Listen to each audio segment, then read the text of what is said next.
Hi, Reality Riffing. I sat down with a very fascinating genius of a woman, Subalekha, who is a programmer of the artificial intelligence programming. So she programs the programmers of those who are actually programming artificial intelligence. And we had a fascinating conversation about artificial intelligence, ethics, and how you can affect the programming of artificial intelligence through really training the programmers to be more compassionate, more empathetic, have more mindfulness. And she's working on some of the biggest artificial intelligence programs on the planet right now. She's a deeply spiritual woman, a deeply intelligent woman, and this conversation was riveting. I hope you enjoy it. One of the most important words of Rama Institute for Applied Yogic Science and Technology is applied. We know that this works, and one of the most beautiful things about Rama Business School over these past years is thousands and thousands and thousands of businesses all over the world have been launched, and I meet people who say, I created my business from watching Rama TV and doing Rama Business School.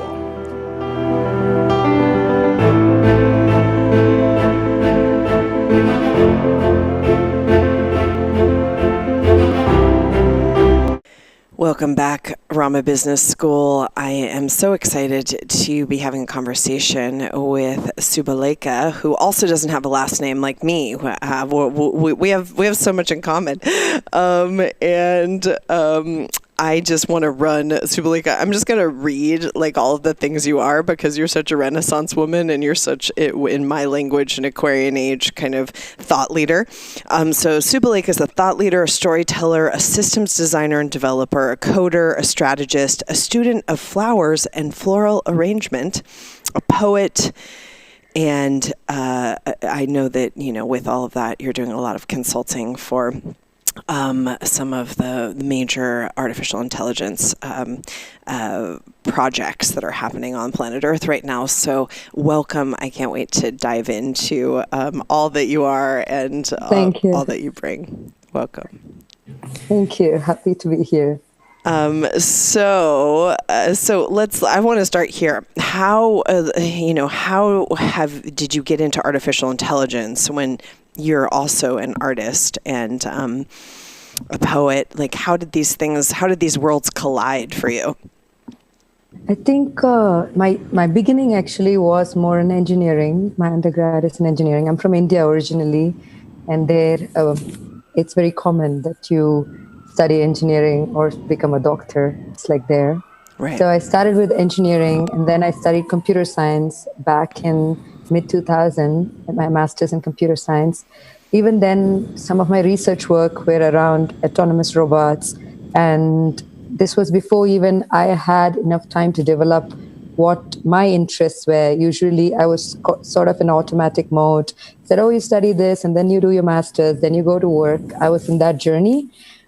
And I didn't realize some of the work I was doing was going to be eventually a lot of research that happens in academics ends up being used in military and so on and so forth. I did not know that back then. So my turning point happened when I applied to be in Parsons in New York. And that school was started, it's under New School, and it started with, it had a lot of social values on why we create things. You have to ask yourself, what is that you create and how is it going to be used in the world and who are you impacting with this? And that was such a big turning point in my life, because I started to wonder, oh, really, why am I creating it? I have these skill sets, so in some way I have this toolbox, but who is using that toolbox? Who's influencing those decisions? All of that sort of started to, pop up in my head, let's say. Yeah. And I was really lucky that after my time in Parsons, I spent a lot of time in Amsterdam, which is also where a lot of innovative projects are funded by the government. So people are allowed to think about what kind of world we want to create and what sort of world we want to design, but under the guidance. So artists really supported there. Mm-hmm. So when I sort of worked with artists there and also worked with an innovation labs there, I think there was no turning back. And after that, I came back to New York, started my own business in technology, using technology for social good. And one of the things I noticed within that process again was that there's a big conflict between technology, social good, and economy. Either there were always compromises that I had to make, and I'm not good with making compromises. I don't like it. I get angry when I have to Yeah. do that. So at one point, I think in 2015, where there was a big life transition happening for me as well, I just decided to just give up on everything and say, okay, if something that I do does not support in a positive way, at least what I consider from my values as positive, I will not do that. Then I realized I can't afford New York when I live that kind of, when I have that kind of value system. Yeah. That's when poetry and flowers started happening, because I started to travel, started to work with nothing, so go on a day-to-day basis, just help people where I could. Totally ignored my technology background and just worked on very simple things like cleaning, helping people, giving food to people, and just working with flowers. So my life I kind of turned cold turkey with that. Then in the recent years, when I had thought about combining both, then it started to sort of make sense, I think. And I decided to come back into the world. And how, I mean, I think this is a really important point because I think right now and often, but right now it's very much on people's minds. How did you figure out how to combine this kind of money making, intense kind of tech work that you're doing with some of the more artistic parts of yourself? Well, it first started with making peace within myself. I think that was the hardest part, because it I had to accept who I was and what it's almost like life or death. When I mean life or death, I don't mean like just end a death, but more like existing as just something that's just you're in an automatic mode, or you're truly living, truly giving your best self to the reality we are in.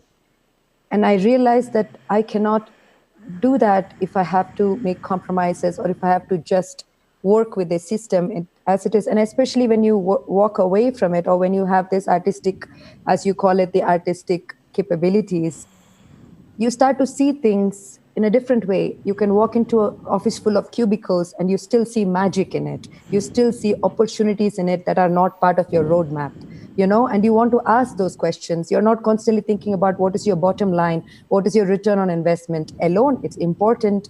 We live in a society which is driven by capitalism. There is good things about it as well. It's not about resisting what we are, but also not resisting ourselves in that process. So when we start to see the magic in that, how do you cannot just turn off that lens, you cannot take it off. Yeah. So then first thing I had to do was, I was rejected. The number of people who have rejected me in work is just infinite, is because they were like, you ask too many questions. I was like, don't you want someone who asks so many questions? It's always that. So first I had to accept to myself, okay, this is who I am.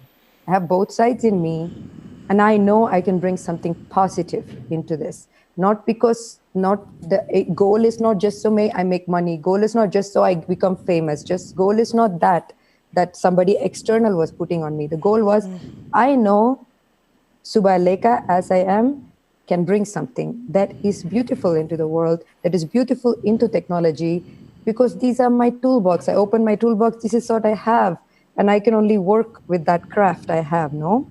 So once I made peace with myself, of course, there was a journey, because you go and talk about it to people and people will look at you like, are you crazy? Like empathy and AI, or empathy and technology. Okay, are you in the artistic side? Do you want to do this? So anybody wants to put in a box that people know, and they want to put you there because that's what people are aware of. Yeah. So it's about having that empathy for them who you speak with, to say, oh, I understand that this is your way of looking at things, but come on, let's imagine this future together, where let's create this entire wall-less box together, no? But we can create together. It's not just me winning, we are winning together. And because we are doing that, the society and the earth is winning together. So it was about going through the journey, going through rejections and being able to come out of it. I think that is the biggest thing. And Yeah. once you come out of it, still you can keep your fire inside you. I think I think there are possibilities, no? Yeah. Yeah. Thank you. Beautifully said. And also so important, I think, no matter what we're talking about, it's just people have this pie in the sky kind of lollipop version of what success looks like, and success is just, basically many, many, many, many, many rejections and failures, and then having the strength to keep going and enjoying yourself along the way. Yeah. That's success. Yeah. So let's talk a little bit about this technology and empathy. Can you define this because there are many people watching right now are going to be listening to this and going, how is that possible that those things can exist with each other? Can you give your definition of this? Sure. So just my background and why I wanted to combine these fields in some way, I can start from there.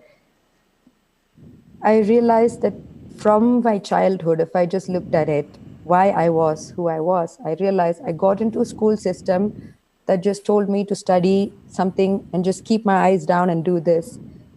It was from my industrial revolution time where you had to do your job to keep the supply chain going. You shouldn't have to worry about the quality or so of the next person in your supply chain line, no? You just do your work and you do it really well. And then you move to the next one. So I realized that by nature creates exclusion because you're excluding yourself from the process. And I grew up because I grew up in a small town in India. I spent a lot of time in villages also. There, the whole idea is about oneness. It's not about exclusion, it's about inclusion. So I started to understand, try to ask myself, what is truly inclusion? And I could see I was doing it myself in some way, where the moment I start to think, oh, I am Indian, I am a woman, or I am this, I am a technologist, I automatically put walls in front of me saying that these are my qualities and these are your qualities and we do not match. Yeah. And how can I create a system for you if I cannot feel you, if I cannot know how it feels to be you? So I could see when I zoomed out and saw all of us were creating all these little pockets in the idea of security and safety. In fact, we all are the same and one. We are all looking for the same thing. So then I understand sympathy is not enough. To feel for you is not enough. Like, oh, Yeah. I need to be you. And in Yeah. order to be you, I need to break me. I cannot be you unless as long as I am woman, Indian, my age, whatever, no, all of that. So Right. it is a process of coming apart and to become one, no? Then I realized in moving forward, everything we do will have technology. Anything you touch has technology. Few hundred years ago, technology was just bridges and bigger buildings. Now technology is going to another planet. So the word technology is not going to change. It's going Yeah. to evolve. Yeah. So I started to realize then technology can bring us close because that is my medium. I realized it can bring me close to someone or it can take me apart from someone. But we have to answer that main question, what empathy is. I had this course, I created this course for the Cooper Union called Empathetic Robots that I ran last semester. Yeah. And the whole course was around one third of the class, we are basically facing ourselves that we don't know truly what empathy is, you know? We can talk about it, we can put a word to it, but when you're faced with it, do you truly understand it? Yeah. We can use that as a vehicle to just use it as a cool word because it's an in thing now. But do we really know what it is? Do I really know the plight of you? If I can't even know the plight of you, who is almost like human, like we have the same structure, how will I ever know the plight of a rainforest plant? To Right. imagine that we will stop destroying rainforest is so far ahead when we don't even know each other. So I think that is where I started because I was like, what is the first thing I can start with if I truly care about the rainforest? Where do I'm just using rainforest as an example. You can Yeah. be anything there. Yeah. But I start with the person who's in front of me. And do I feel her or him or them? Do I truly feel them and their condition? And without without like pushing me on them. That is important. And I think technology is just something I put there because that is my medium. And if I was a musician, maybe I would have put music there, but I cannot keep a tune. So technology is what I can do, you know? Yep, yep. um, which I do. I mean, I think there's all these famous quotes, but I can't think of who has said them right this moment. But similar gist, basically. If I, if I was if I was a painter, it would have been paintings. If I was, whatever the kind of the gift of in some way your destiny and your medium, as you call it. That this is, I think, a very simple way when people are looking at, well, what do I do next, or how do I, take my life to the next level or my business to the next level. Everything is, everything you've learned up until now is usable and actually not a coincidence. These are things that are skill sets that you can now use. So I think it's, really a beautiful teaching. And everything that you're talking about, I mean, this is spirituality 101. This is the fundamental basis of any spiritual practice, any spiritual lineage. But I've always been, as growing up in the New Age, I've always been fascinated, and specifically now when we're, kind of all the woke people, and how cancel culture has just created this absolute violence towards other humans and each other on the internet. I just, it's kind of such so far from empathy where we are right now in our politic and in our in the way that we're using social media and in cancel culture, and I think it's quite interesting. What's your take on all of this? I think maybe I want to read you a very short poem because I got reminded of it when you said that. Yeah. If that's okay with you, but I have to first find it. Okay. Okay. How can I speak when your boot weighs heavy on my throat? How can we heal our collective trauma while mine is of a different strain as compared to yours? How do we speak and hear each other when our languages don't match? Now tell me, how am I to make sense of cultures melding when my ancestral trauma will never be a match to yours? So, to me, this is something I wrote when I was trying to understand. Someone very dear to me is Jewish, and we were trying to understand each other and the pain we both have and try to see each other, right? And this came out from that. Yeah. Where I will never ever know what he went through or his ancestral trauma is, no? But I see him, I feel him. So it's that way I feel like this culture, how I see it is that no matter what, you're born in this world today, we are carrying pain. Either we are carrying the pain of maybe the mistakes our ancestors did, or the pain of us as being whatever it may be. No, I have this very special moment. I remember when I was in Amsterdam, I was with two Dutch kids, and we were in a boat that was part of the East India Company. We all were standing there together. We walked through it. And in their lineage, there were people who probably went the boat. And in my lineage, there were people who were slaves in the shackles down. Yeah. But what was so beautiful is that we were all in the boat together. What better time do we have that I am actually standing next to these people and we are one, and we are able to still laugh, find similarities with each other. My parents didn't have this opportunity. My ancestors didn't have it. We are melding together, whether we like it or not. So this moment is the best moment. This is because this moment we are alive. So we have the opportunity to hold each other. Yes, we have pain. Yes, there is thing. For me, yes, there is. I can look at myself as a child of colonization. For sure, I carry my skin everywhere I go. I have been discriminated in so many places. Yeah. I can either take that or I break the chain. I said, this stops with me. No matter what you throw at me, I'm going to continue to just give you sunshine back.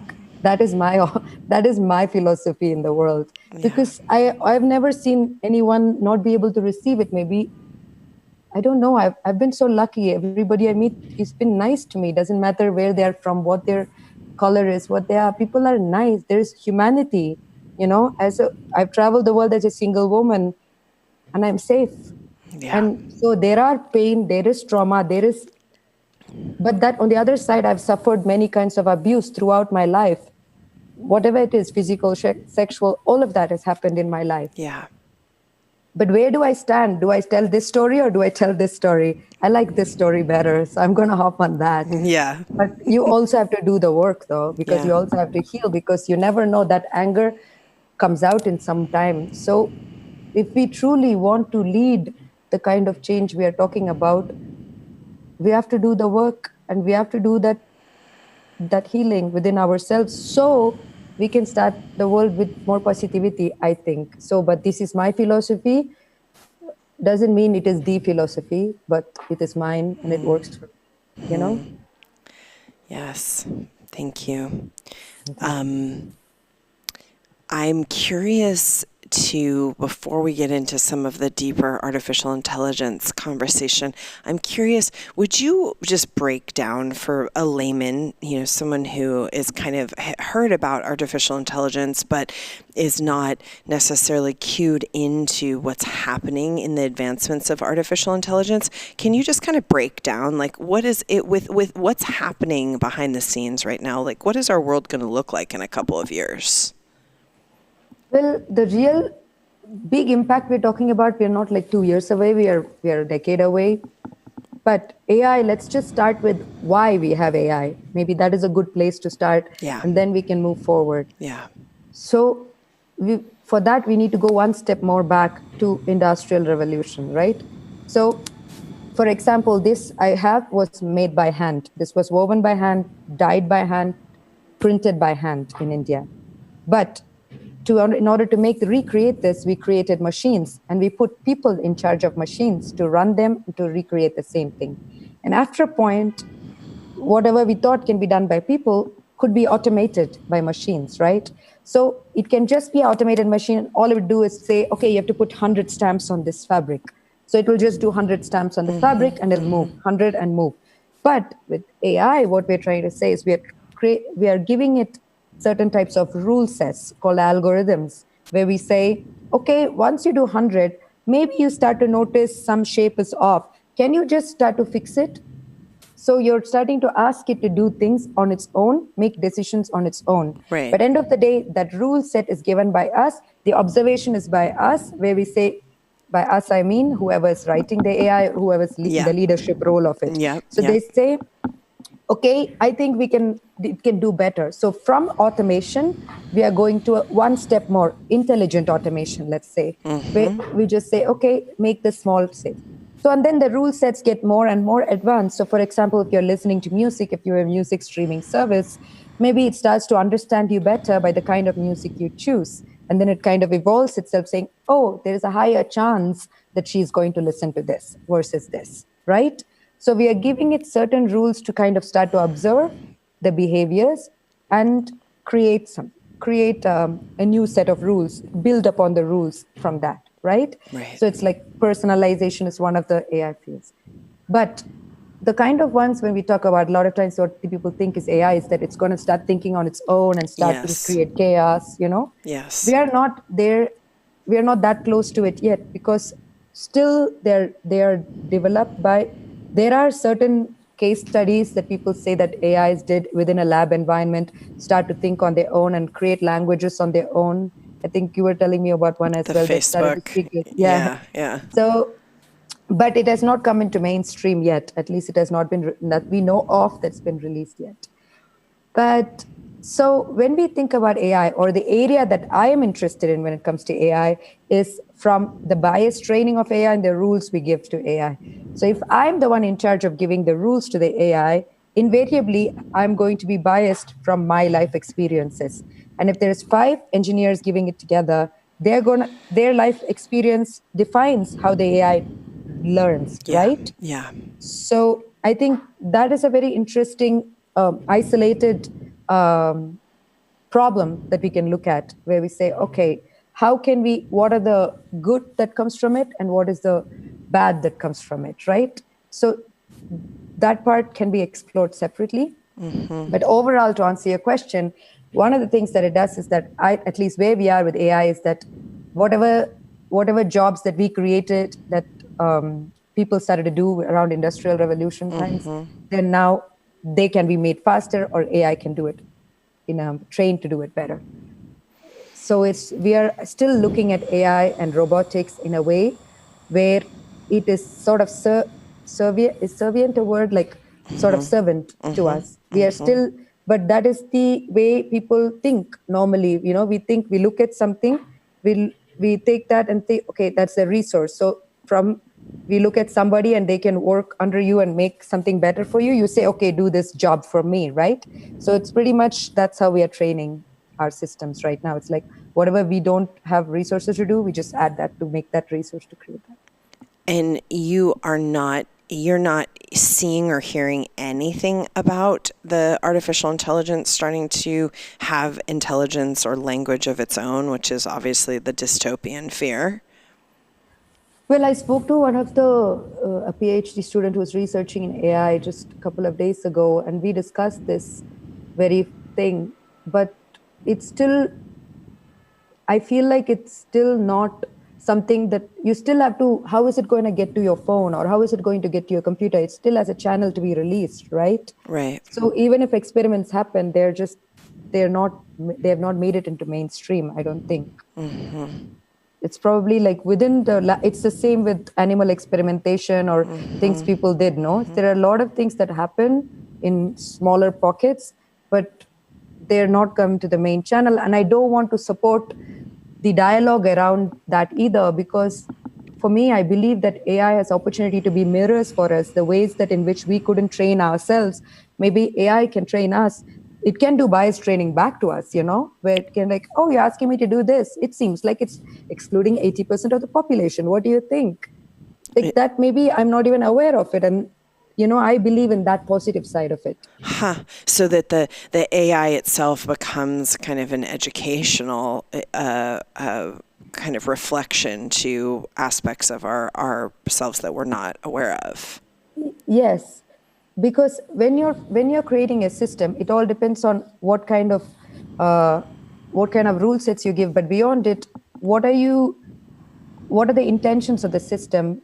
And right now, we are not talking about a lot around it being sort of a buddy. But I am interested in that angle. I always try to bring that up whenever any kind of work I do is around saying, okay, how can we create a feedback loop for us? Our own training and our own understanding of the system. So because this is the first time we actually have the opportunity for the system to not just tell us, oh, X number of people clicked on this, or X number of people listened to this song, or X, whatever it is, X number of people went to this destination. We actually have an opportunity for the system to kind of reflect on itself and say, okay, the cause and effect. It's able to give that back to us without us introducing our own rules into it again. Because anytime we do research or post-mortem of something that happened, we are still the ones who are putting the, pointers or markers to understand what happened, right? But now we have this entity that can kind of give it back to us. So how can we use that to our favor? Right. And what's your opinion? I mean, one of the big kind of fears is that, and I was reading something about artificial intelligence, that it's going to replace, soon, it already is, 30% of the workforce. What's your opinion about this? I think it probably will, because by nature it will know.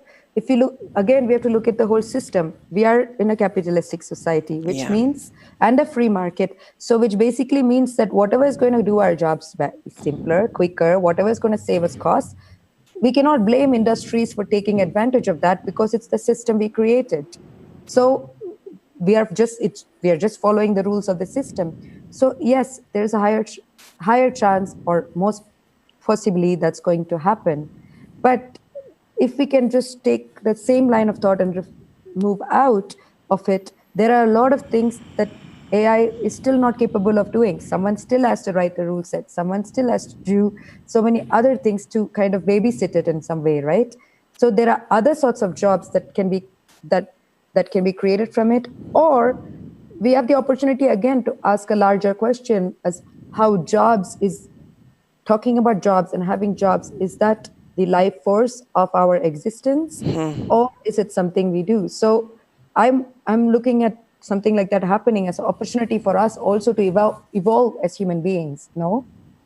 So Yeah, I was just going to say, I do feel like there is the possibility that artificial intelligence and the, robotification of some of the a certain kind of industrial revolution type of jobs, we'll call it. I do think that that's going to push people to be more resourceful and have more genius and create more sectors that have not yet been created. I mean, what's your opinion on that?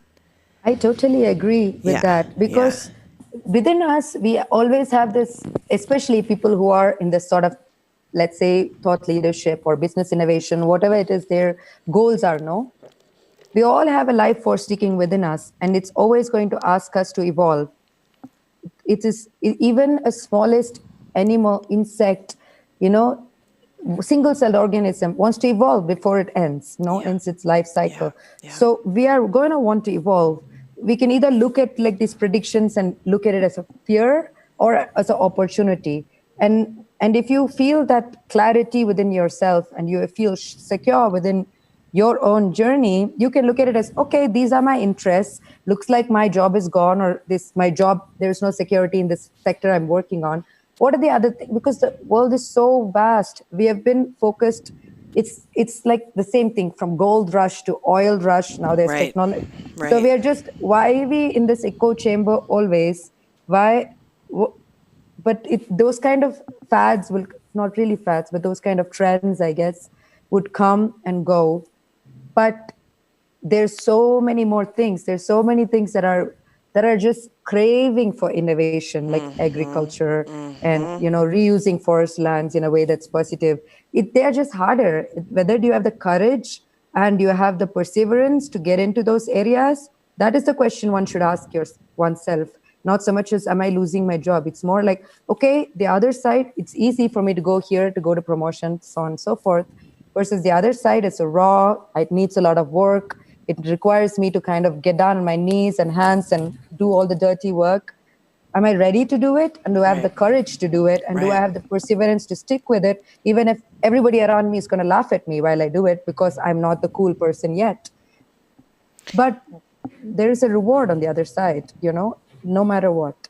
Yeah, no, I've been thinking about this, but talking to you is really kind of fleshing it out for me. I mean, this is going to push human innovation in a way that I think, obviously hasn't happened since the Industrial Revolution. Yes, and I think we are ready for it with all these things you spoke about with protests and so on and so forth. Yeah, Everything is happening. We're yeah, all like, with this virus moment, we're all, for me, this has been my life for 5 years. I've just been alone exploring the world, and now everyone else is also doing that, which is very exciting for me. I feel I have company. So it's like that. We're all primed for it, and now again we have an opportunity to see everything that's beyond our little circles, or we just go beyond it and see we are everything and everything is us. So and what can we create with it? And each of us have different resources, right? Like I might have this in my toolbox, somebody might have hard cash in their toolbox, and somebody else might have like oratory skills in their toolbox, somebody else might have like painting. But they all, if we can detach value from it, a dollar value, or if we can detach the idea of progress, right? Fame, money, whatever it is that progress means to you, if you can detach the idea of progress from it, it really, then you're existing in joy and you're creating. And for everything to happen, even a catapult to move forward, you pull it back. Everything starts with that kind of motion of going backwards or rejected or falling down, whatever you want to put word to it.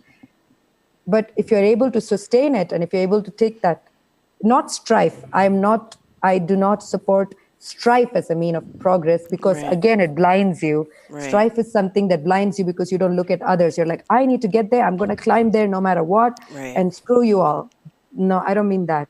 I mean more like an inclusionary uplifting for all of us, you know? So it's more like, okay, I can do this. What can I do? How can I help? We can start by just washing our dishes or watering our plants. That's what it is. Whatever we have a pair of hands, we have eyes, we have ears. Whatever, at any moment, we can participate in the world in a positive way. Yeah. What can I do to help? That's all, you know? Yeah, yeah.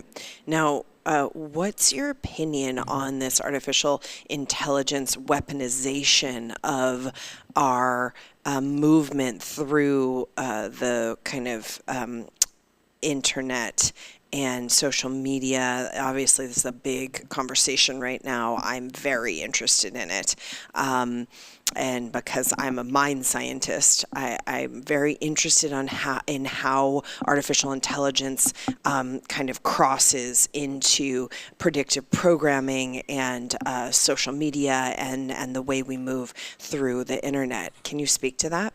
Sure. So I think I'm starting to realize every time you ask me a question, I like zoom out and tell you system level answers. Yeah, But that is how my brain works. yeah, yeah, Because it's never that when you isolate a problem and just talk about it, I feel like we forget why the problem exists. yeah, It's important to understand why it yeah, exists. yeah. I made a few years ago, I made a game about drone warfare when I found out that about 15% are targets who get killed in drone warfare.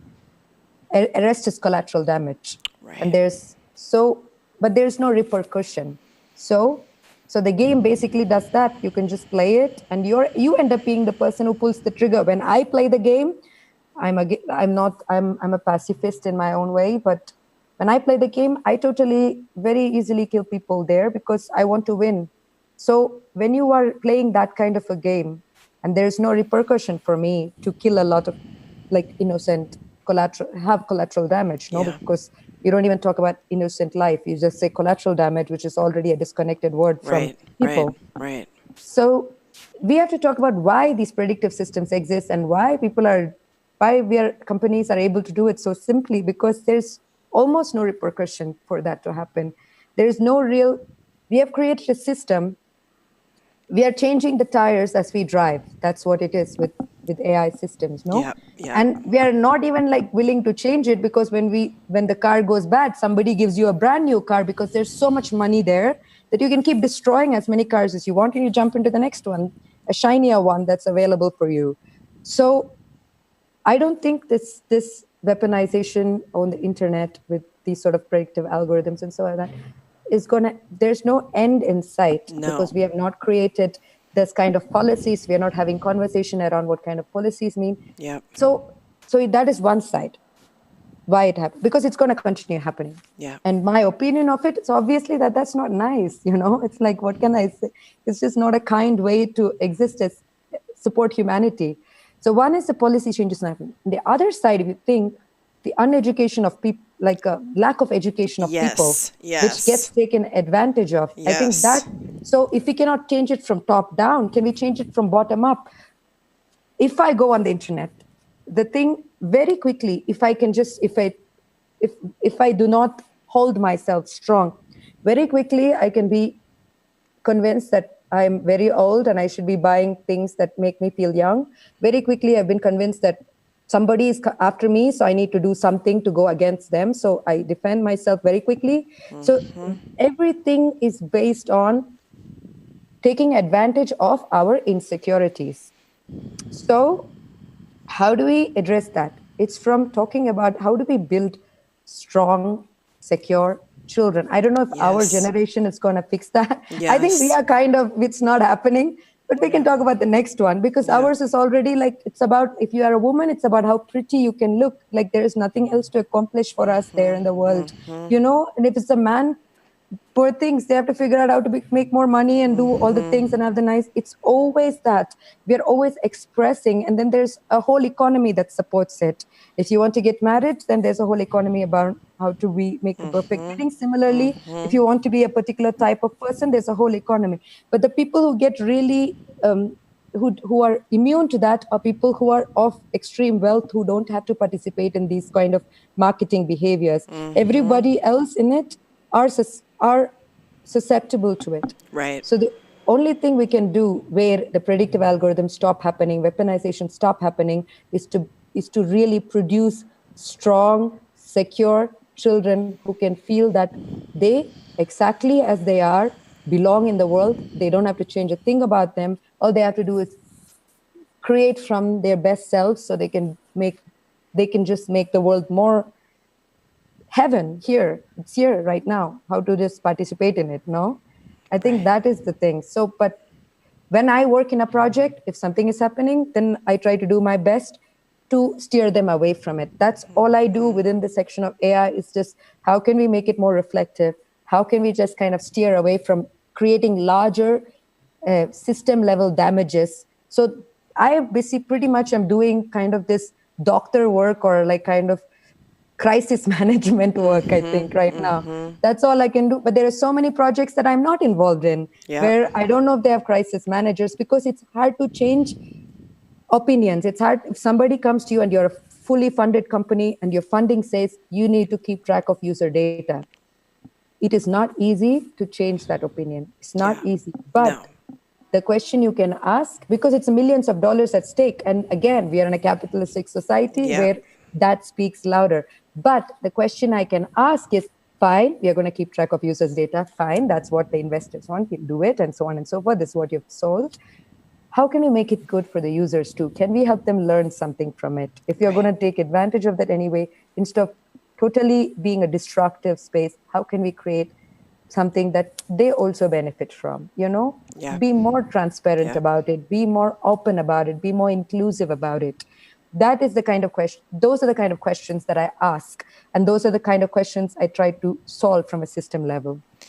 It would be interesting. I mean, my take on this is I feel I'm very much as a mind scientist on the front lines of this, because I think that if you train your mind and help to train other people's minds in a certain way, to be kind of have the kind of sight that these skill sets give you, and the kind of sovereignty that you're going to be less immune, maybe not completely 100% immune, but less immune to the predictive programming and the marketing and the weaponization of information. But I think also it is education. I think it is going to be bottom up, because more people than ever are thinking about, why is this coming up in my feed, and why am I looking at this, and what am I, how is my mind being kind of weaponized against me if I'm not careful, basically.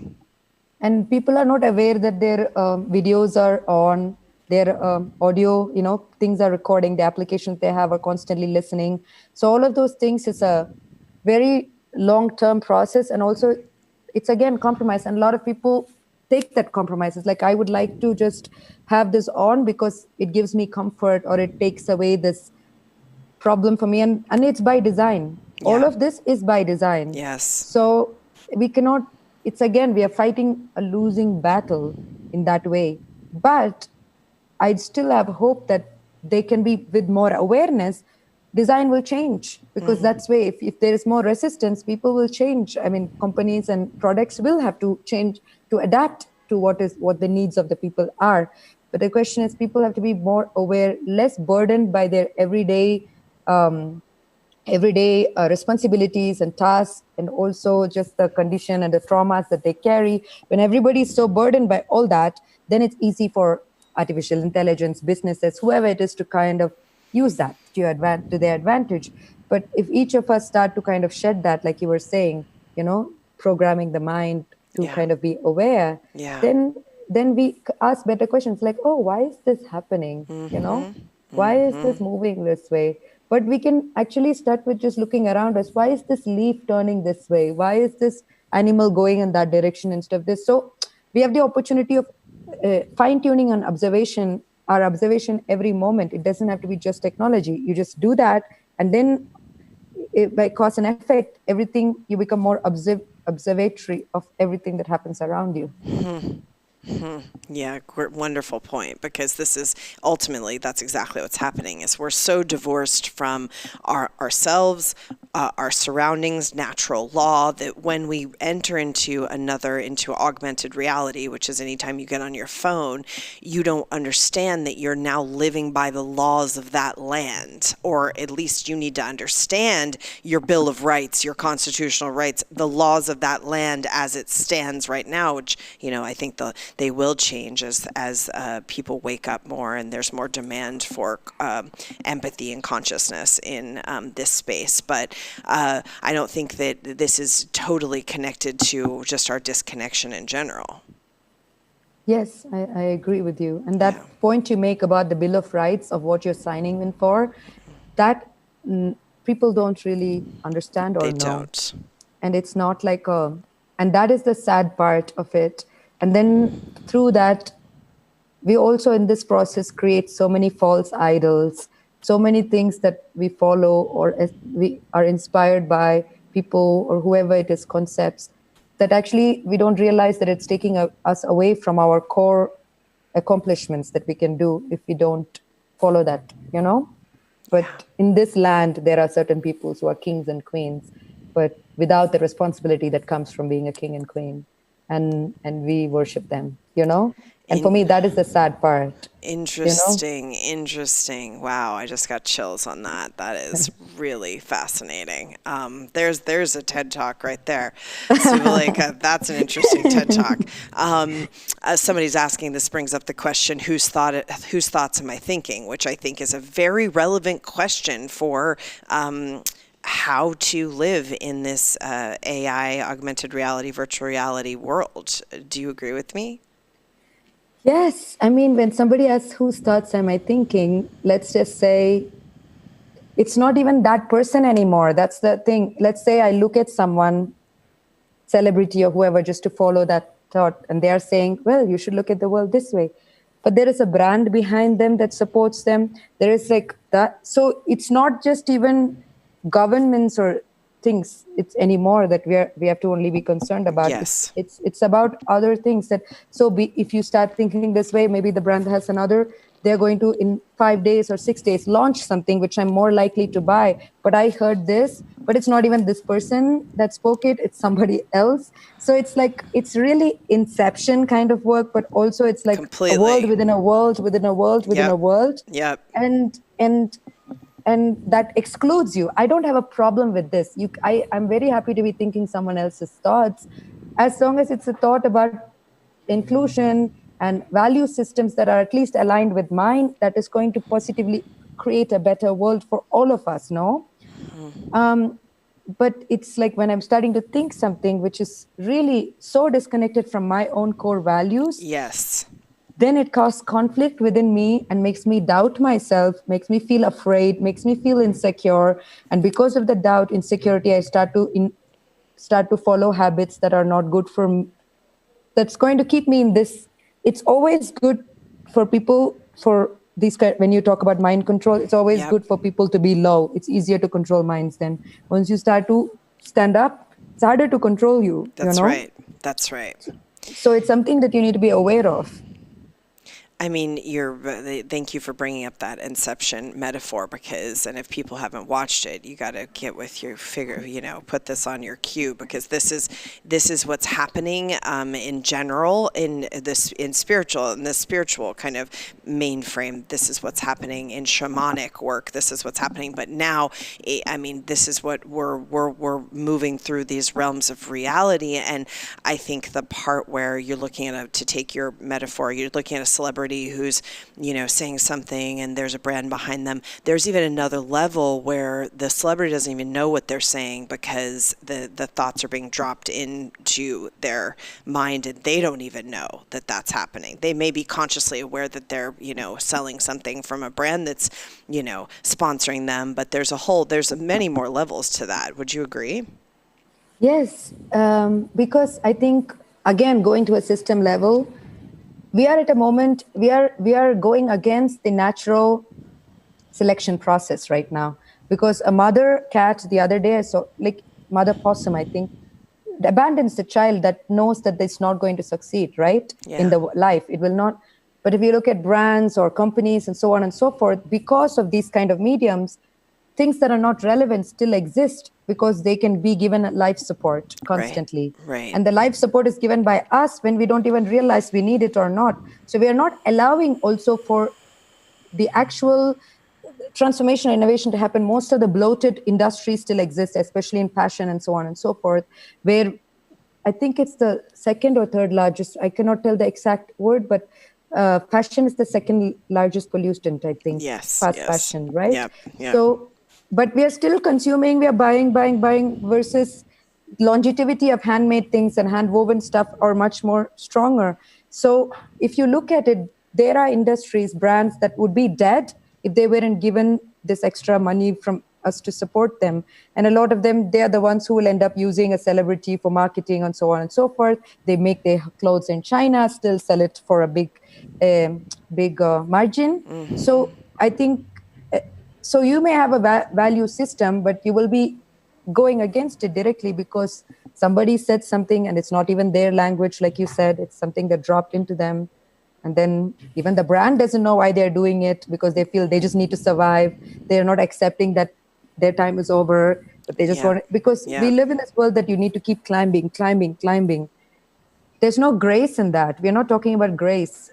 There is grace in falling down and rising up because you rise up when you do that, and I think we need to be talking to people about that, not like shooting star metaphors, no, because it burns out. Shooting star burns out. Yeah.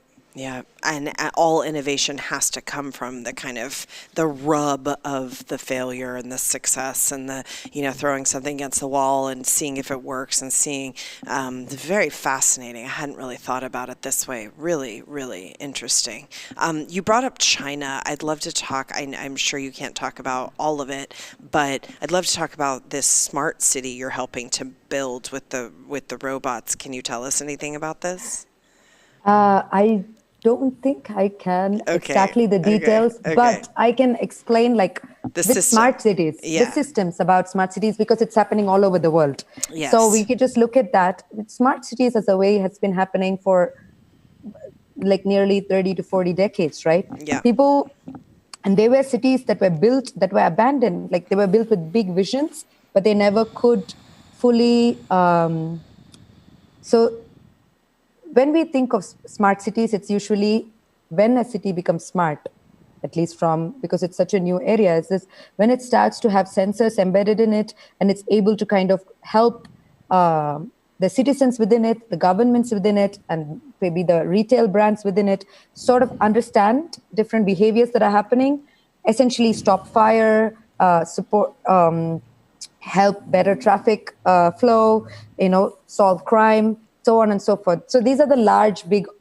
scale ideas people start with, right? Mm-hmm. But in practice, what happens, again, like the fallibility of the human, I guess, happens where it's people start to think, oh, but if it's a smart city, it needs to be like, again, going against nature. It's just a lot of them end up being concrete jungles that didn't get occupied. Yeah. There were things, if you look at, there were East Asian cities that were built with all of these technology, sort of Minority Report style, but then they didn't get occupancy because the basic empathy of why people exist and what people want and what makes us special, what makes us come together is rarely solved in those scenarios, right? Yes. Efficiency is rewarded than exploration. From when we were born, from, when we just came out of the cave, exploration was a key part of how we create cities, how we create things. So again, the more we move towards efficiency using technology, we forget this idea that, but I don't know if you know the derived movement in France that was happening with Guy Debord. It was all about using city as a playground. So when cities were built and they kind of took away a lot of natural exploratory spaces, people started using more like the concrete jungle as a way to play. So play is inherent in us and we cannot forget it.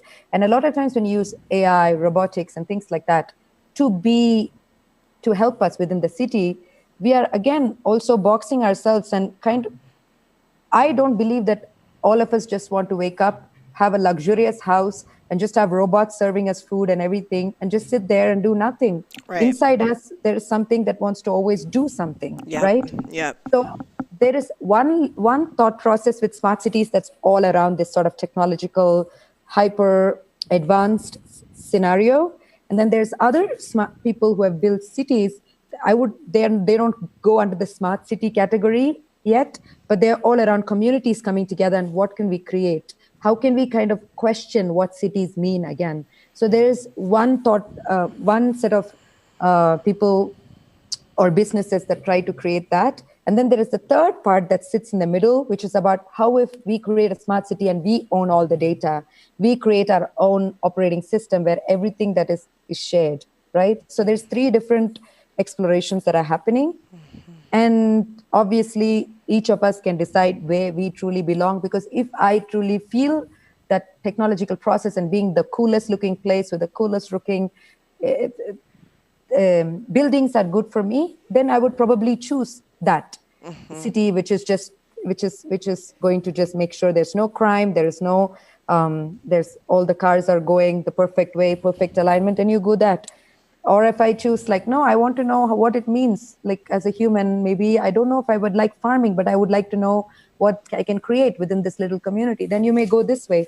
Or maybe you're more interested in like seeing what it is this mixture of technology and natural environment can create, then you go in the middle direction, no? So it all also depends, it's catering to different, each of us create based on our needs and we cater to those needs. So there is a lot of work going on in the smart city area around many different So much to say about this. I have a lot of theories about this, but I mean, how far off of Blade Runner 2042 is this, or whatever that? I mean, because that's what people are scared of. I think that, like, again, coming back to the point I made about AI, we do not have this sort of runaway AI yet. We don't have it. Yeah. So it's all like working for us. All of these are just, if think of a butler, you just replace the butler with this, right? So it still is under our control. In some way, it's not going to stay in our control in the future. But right at this moment, it still is under our control. But my concern with all this is not so much really, I never worry about the AI or the robots so much. My worry is us. If I have like a policing system, you can take advantage of it to point at someone else. And if data is king, then how you manipulate the data makes a big difference. So my concern is just because we are complex creatures and we don't know what we will do. We can say that, oh, this system is going to work this way and we will never manipulate it or take advantage of it. Not true. Look at any kind of closed door arbitration or legal cases that go on. It's not true. We will manipulate it, even the best of intentions, because at the end of the day, we all want to survive, and we all want to survive, but we have not oiled our systems well enough to have our values in a strong place. So we are just surviving without really asking these important questions. So that is my concern with smart cities or anything that we create, no? So how are we going to take advantage of it? Like retailers will sell more products with it. And is it really speaking to the human nature? And I always ask, is it giving the best opportunity for a human being to channel their best self forward? Any technology that is being created. If it's not, then I don't want to be a part of it. So that's my compass, but each of us have our own compass, no? So that is what it is. So for me, AI and things like that doesn't affect me so much because they're all created within the limits of everything we create is in the limits of our brain. And I feel like we are very limited as people right now. So whatever we create will be that. Yeah. So it doesn't bother me so much. But in our lifetime, you feel like AI is going to, because you just said AI is going to have its own, intelligence, or however you can say it. I think that's not quite the right way of saying it, but you think that is going to happen. I wish if we are going to take on this process, if you ask me, should we even be investing time or money in AI? I would say no. Although that'll put me out of a job, I will just say no. Right. And we should be investing time in there's enough so much food gets thrown away in Yeah. first world countries. Yeah. So there are so many other problems that we can be focusing on. Should we be sending rockets to the other planet just because we can? No. Right. So you ask me, should we do it? I would say no. But we are already doing it. We are Yes. already here now. Like I Yes. said, we are already in capitalism. We are Yes. already working on AI. In that case, yes, I would like to see for its entire expansion to happen in my lifetime. Because then I would like to know what, to me, I feel like if there is an opportunity for, like what happened when we see our elected leaders, then we say, oh my God, is this what we represent? Is a question we automatically ask, no? So sometimes there are moments of reflection that happens, and for some reason humanity right now needs to see the output first before it can understand what it is. Until then it's in denial. So yes, I want to see the AI just to see what it's going to help us understand, that bring us that level of clarity to kind of put a finger and say, yeah, this is who you are right now. What are you going to do for your future generation? No? Fascinating, fascinating way of looking at this, Subalekha. Thank you so much for sharing your incredible mind and heart. So my last question, if because we're talking about money and economy, if somebody wanted to invest in a AI company, AI technology that's actually like doing what you think is good work, where would you send them to invest? Um, I don't know if there's a particular collective. So there is a different sets of groups of exploration. Like there are people who Yeah. are doing humanitarian AI work, but again, they're all pockets. For me, I don't like this idea of investing. If I was advising an investor, I would never ask them to invest in pockets, because then again, we have seen in mission-driven companies that they end up suffering because they're mission-driven, but they forget to think about that we live in a society that it is a capitalistic society. I have to repeat it again and again. Yeah. So investing in pockets, if you're interested in your return on investment, it's kind of, you have to be really aware of what the values. Yes, you can be value driven, but maybe you miss out on getting actual rewards on your investment, right? So that is not good for your money. I don't think people want to just give it away, right? So any company, so there are pockets like that you would look at. But I would say if you're an investor and you have the money, it is power. See if you can take that, and any company you walk into, if you can ask them the right questions and attach in your term sheet certain clauses that say you want certain kinds of feedback loop to be there in this thing they built. Make that as your own learning experience as well, because people will do that, because investors end of the day have so much more power, in what gets created. Ask the right questions in that. Bring your spirituality into it. Bring your value system into it. Make money, make lots of money. I'm very happy for everyone when they make more money. But then ask those questions. And if you are not capable of asking them on your own, then try to work with people who can ask those questions on your behalf. That is what I would say, instead of just going and saying, okay, put it here or put it here. I would just say, make it your own. Make that your own, instead of just saying, I want it to be on healthcare or I want it to be on education. Again, it's all exclusive, because AI can just traverse, all these systems.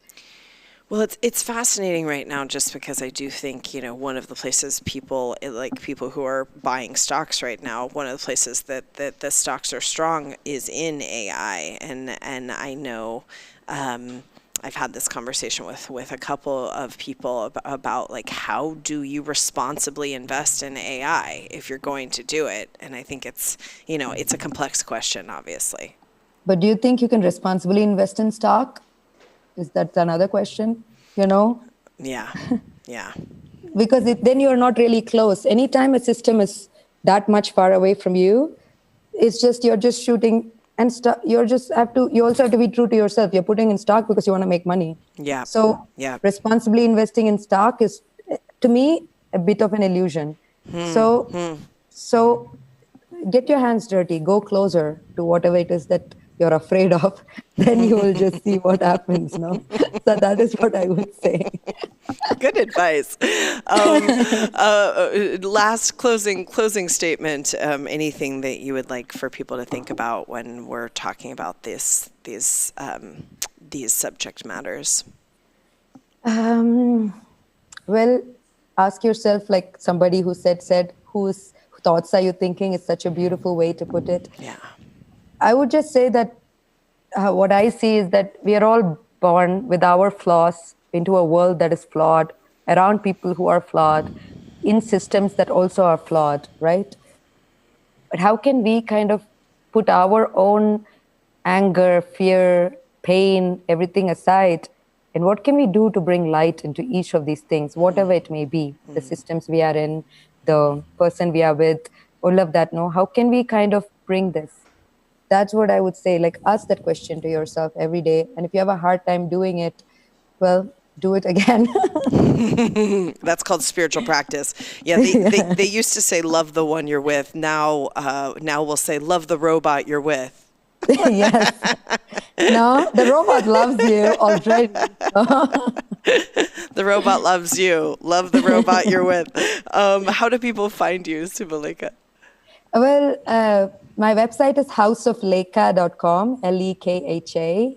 So you can find me there. And my business, which I consult with, is growbyseed.com, grow by seed, because I believe all of us have a seed within us that can grow. So those are the two places I'm at. Amazing. Do you not use social media because you know what happens when you do it? I have Facebook, but I do not have Facebook, but I have Instagram, which I mostly use just to show people that I'm alive, because my family worries that something has happened to me. Because I'm off the grid most of the time because I want to understand better. So that was a promise I made to people who love me, to say, okay, I will be posting something to show I'm alive. So that's what I use it for right now. But you can find me there also. It's Subalekha U. You're very welcome to join that journey of So where cool. in the world is Subalekha? Where in the world? Well, thank you so much for this amazing conversation, and thank you for what you're doing in the world. I really have enjoyed meeting you, and thank you for your work. Thank you so much, and same to you. And I wish all the best in your journey. And everybody who's watching, I wish all the best and so much light to all of you. Thank you so much, Subalekha. Thank you. Ciao. Ciao. Thank you so much for listening to another episode of Reality Riffing. These are conversations that I think are important with people who are doing great things in the world about subject matters that need to be discussed. If you enjoyed the content, the conversation, please feel free to share with your people, share with your friends and family, rate the podcast below, and also subscribe.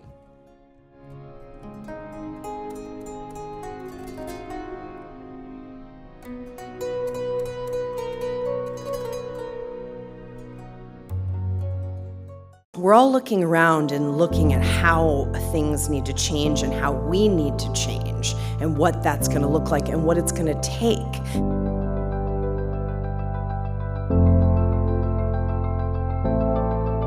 Ultimately, you have to make a narrative that makes sense to you, that gives you energy, and that allows you to navigate a more and more complex time on planet Earth.